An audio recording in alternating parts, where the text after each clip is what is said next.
Welcome to the Money Watch Show. It is Tuesday, May 23rd, and we are here answering your financial questions. I am Jill Schlesinger, CBS News business analyst and a certified financial planner. I am joined by Mark Talercio, who is the best executive producer in the world and also a certified financial planner.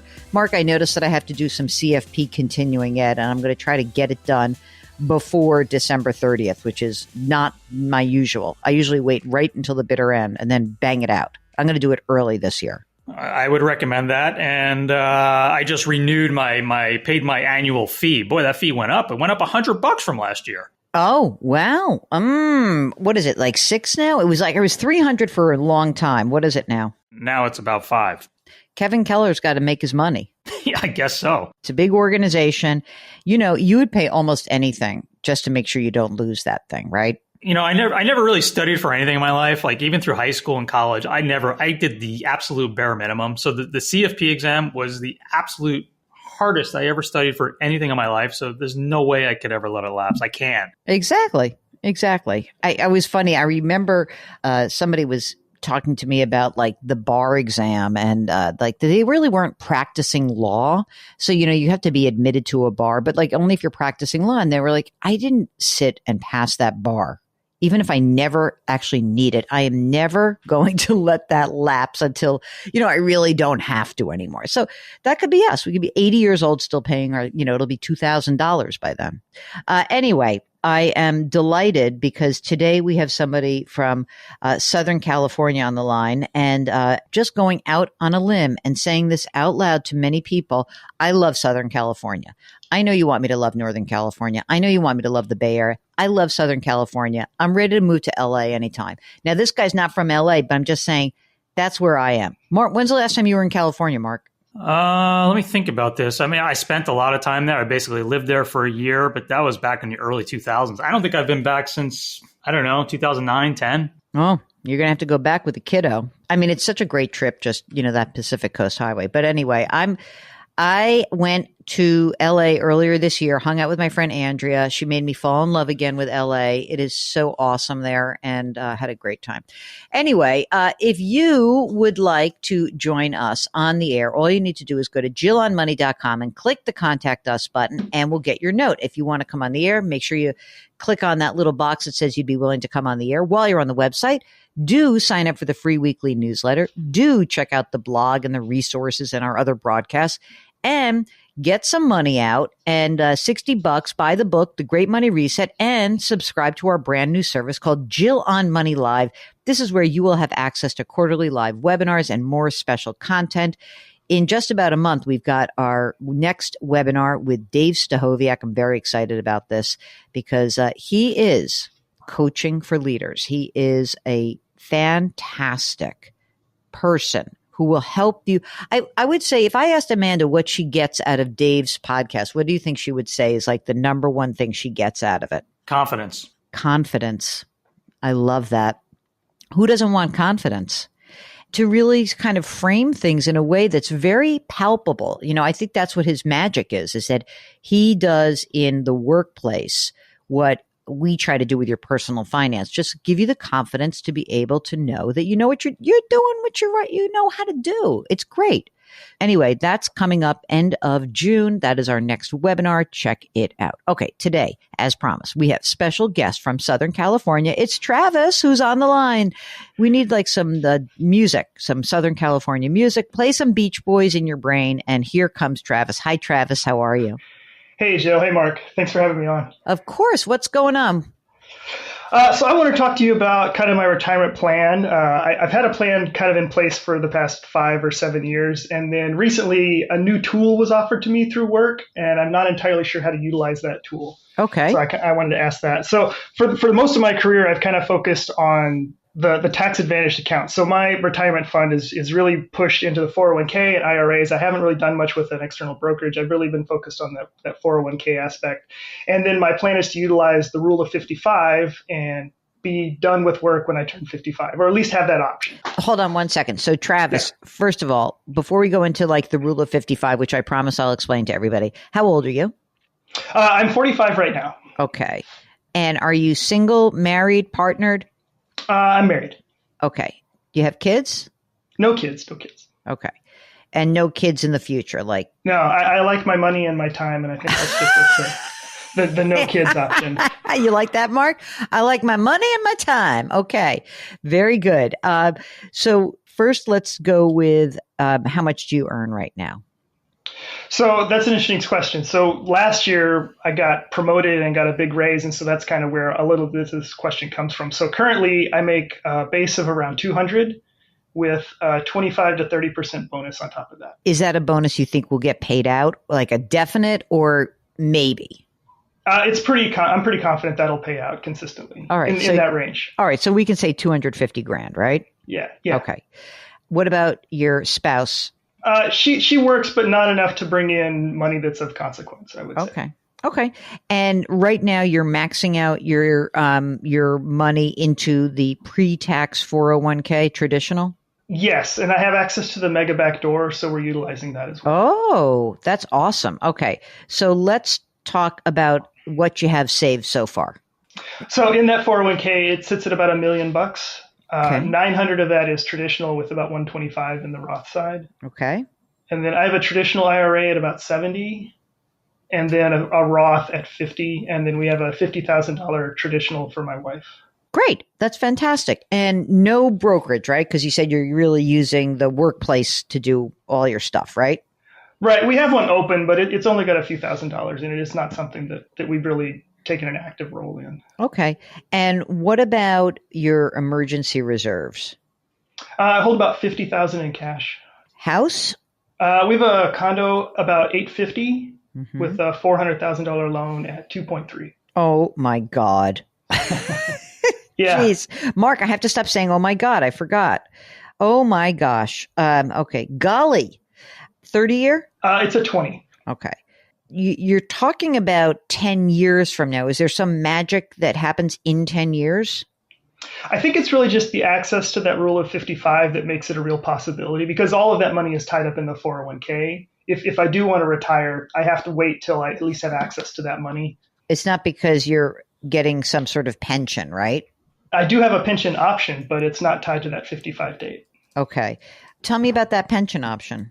So it's a cash balance plan. So they're putting money in based on my salary. It's not a fixed value at retirement. But if I take it at 65, it's about $5,000 a month. When you say cash balance plan, that's in addition to the $1 million you have socked away, right? Correct. Yeah. So what's the cash balance right now? It's around 250. Oh, you almost forgot to tell me about that, didn't you? I was saving that in the back pocket as a little surprise. Mm-hmm. I love a surprise in that way. That's a positive, an upside surprise. All right. How much do you think you need to live on? I'd like to have around 100,000. Your Social Security benefit at your full retirement age? Around 35, I think, maybe a little higher. Okay. And then your wife would get a half of yours, right? Yeah. Okay. Any other income that we are not accounting for? Not in this, but this might lead into the actual question that I have. So with that raise and the promotion that I got last year, I now qualify for my company's deferred compensation plan. Mm-hmm. And that's the tool that I don't really have a lot of experience with. It's not something that I ever really thought about utilizing. And when it came up, I'm trying to figure out how best to make use of that to lower my tax burden now, but that also provide some money after I separate from the company, in an ongoing fashion. But that's all your own contribution, right? Right. It would be my money. So I would take money from my current salary and reduce that the company would hold and then give to me at a later date. I'm not sure that would be my choice. Let's just do a little bit more information and then we'll go from there. Is there any life insurance in place on you? We have some, but it's through my employer. How much? I think it's around like $250, I think is what we have. And then there's an accidental, the AD&D of I think $1 million. Okay. I mean, you're sort of underinsured weirdly because you're the primary earner, don't you think? I am. We've talked about that. The only asset we have is that condo. And if something were to happen to me, I'm not sure that's something that my wife would want to keep. How old's your wife? 42. Okay. So what you're thinking is that if you were to drop dead today, your wife gets 250 grand. I don't know. That's not enough. Can you buy more insurance through work? No, I don't think so. We would have to look externally for that. I think you should look for it. Anything else that is going on financially? No, I don't think so. That's about all we got right now. Okay. So, which is great. You've done an amazing job. So well done. You've accumulated assets. I'm going to start with this concept that you brought up in the beginning, which is the rule of 55, which is essentially that you can start taking penalty-free distributions from your retirement account as early as age 55. The balance has to stay in the 401k. And I think you have to take substantially equal distributions. I think the bigger question is, can you really afford it at that point? Would you stop working at age 55? Would you do something else? I think if I retired, I would be looking to not work for anyone else. But would work for yourself? I might do some side projects or things like that, but I'm not really interested in, I think I'll make that decision. So if I want to keep working, I would most likely just stay where I'm at. If I'm looking to retire, it would be because I don't want to do that kind of work anymore. I don't want to have somebody else telling me what to do with my time. Okay. I'm not sure you have enough money to do this.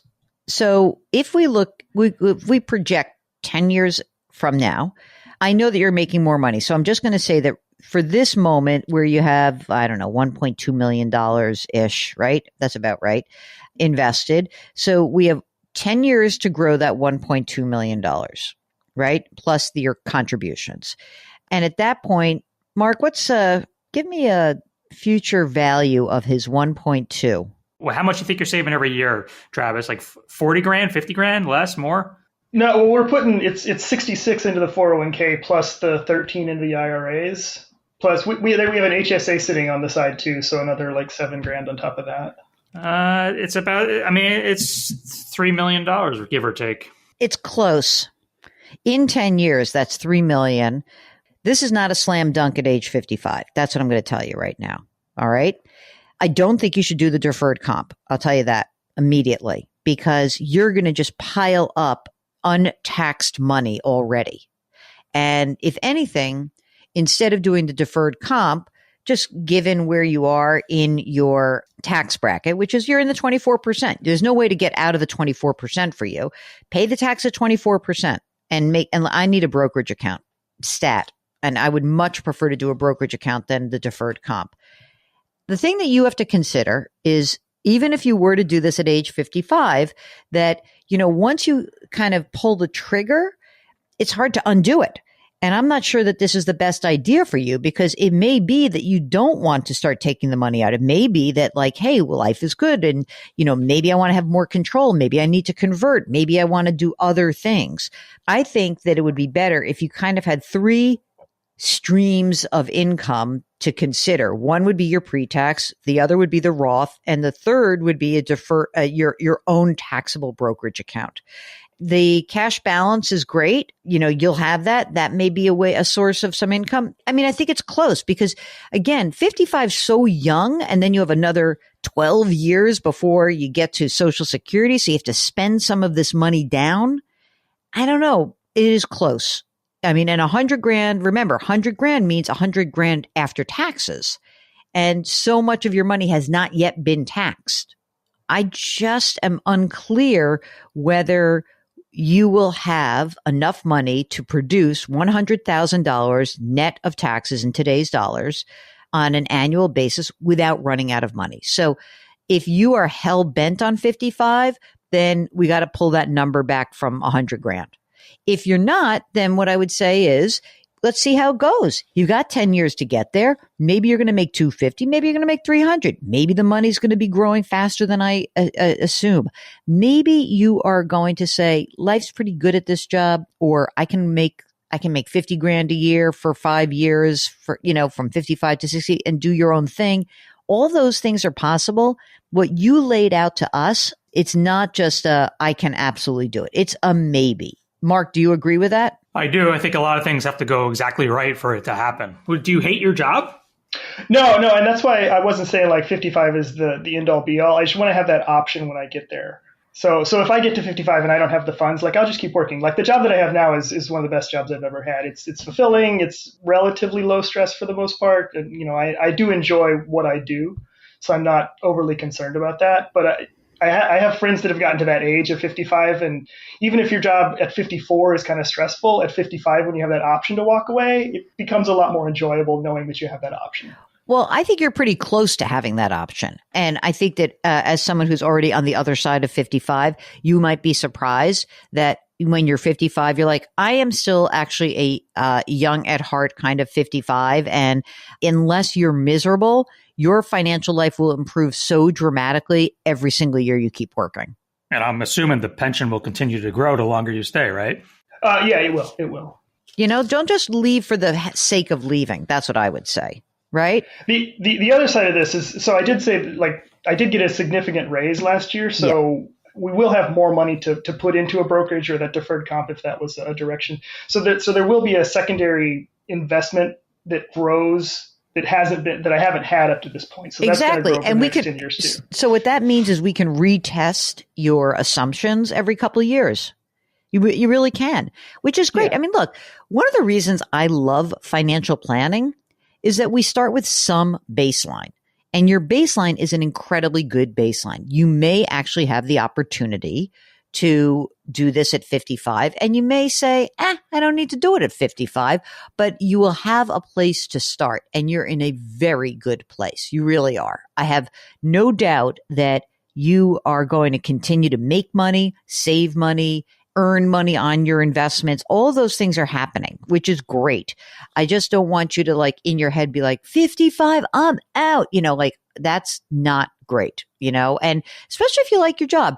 I mean, just keep doing what you're doing, man. And if you want options at 55, then yeah, Jill's right. Do the brokerage account. Forget the deferred comp. You want to be able to get to your money. Exactly. That gives you, and like, maybe it's maybe you're saying to yourself, okay, 55, I'm out, but maybe at 55, you're like, hey, I want to start my business, or I want to do this, or I want to do that. This is all great news for you. And I think that you'll have many options that you and your wife have created for yourselves. Estate planning, have we done that? We haven't, but we're in talks with people right now. So we're in conversation. Let's get it done. Get that done. All right. Okay. Thank you so much. Enjoy your beautiful environs in Southern California. We're jealous. And if you, like Travis, are trying to get to some goal, but let us dash your hopes. Let us be your dream crushers. I'm just kidding. We're not going to crush your dreams. We just want to be realistic. We want to put in front of you the different possibilities that exist. So if you want to learn about those possibilities, just go to jillonmoney.com. Click the Contact Us button, and let us know if you want to join us on the air. While you're on the website, sign up for the free weekly newsletter, buy the book, The Great Money Reset, and don't forget, subscribe to our new service. It's called Jill on Money Live. This is access to quarterly live webinars for the next 12 months and more special content. So do that. It is so easy. It's right there in front of you. Mark Talercio is the co-host and executive producer of this program. Karen Kranick is our web queen. We are distributed by Paramount Global. We drop our episodes Tuesdays and Thursdays. Do me a favor. Put your hands metaphorically on someone's back. Change your work, change your wealth, change your life. Thank you so much for listening. We'll talk to you on Thursday.